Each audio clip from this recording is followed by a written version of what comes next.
Hello, my name is Dylan Baker, and today I'm going to be talking about why obesity is such a big deal. And as my audience, I have Hunter Green, Trey Alexander, and Hannah Warden.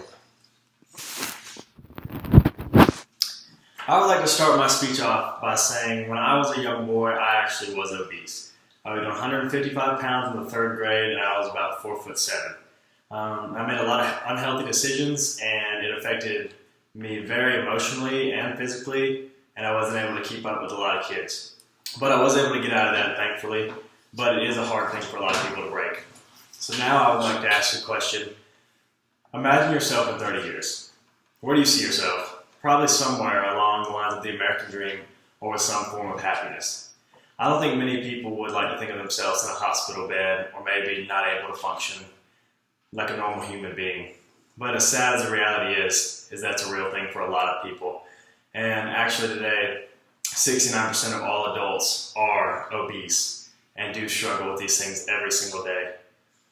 So I would like to make you aware of this situation, tell you all the possible effects of being obese at a young age and of adult age, and then think ways to avoid it and the reasons why you should avoid it. I would also like to say that 69% of all New Year's resolutions are about health or healthy food choices or in some way or another are related to being healthier. I would like to say that they are New Year's resolutions, so they are planned for the future, they aren't for now, which is a problem in itself because Americans have a procrastinating personality and like to push everything off until it's too late.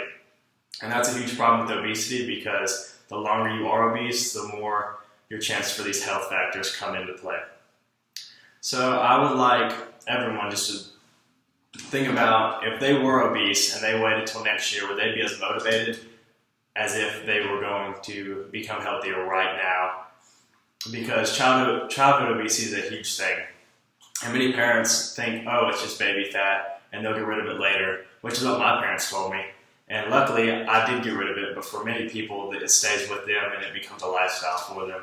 And when children are obese, it actually increases their chance for type 2 diabetes, heart disease, high cholesterol, and a lot of other things that come along with that. And the younger they are when that starts, the higher their chances are as adults. So the time really is now, whether you're a 19-year-old college student, you're a 12-year-old kid, an 8-year-old kid, or even a 50-year-old adult, the time is now.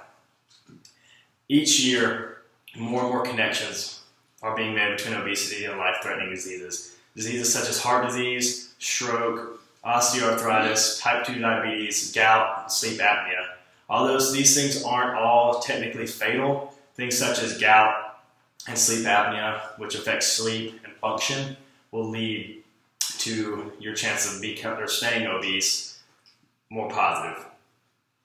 Heart disease, however, can lead to stroke, which, as many of us know, is a very fatal thing. And a lot of people have probably family members or know someone that has been affected by this, and it is a terrible thing.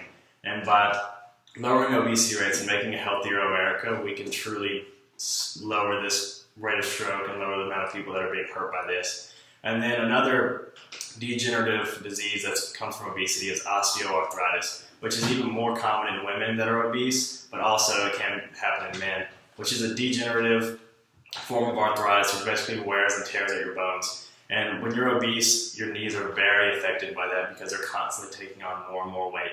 And the longer you are obese, the more damage they take, and that's going to affect you later in life, which is going to lower your rate of functionality, which then makes it harder to lose the weight.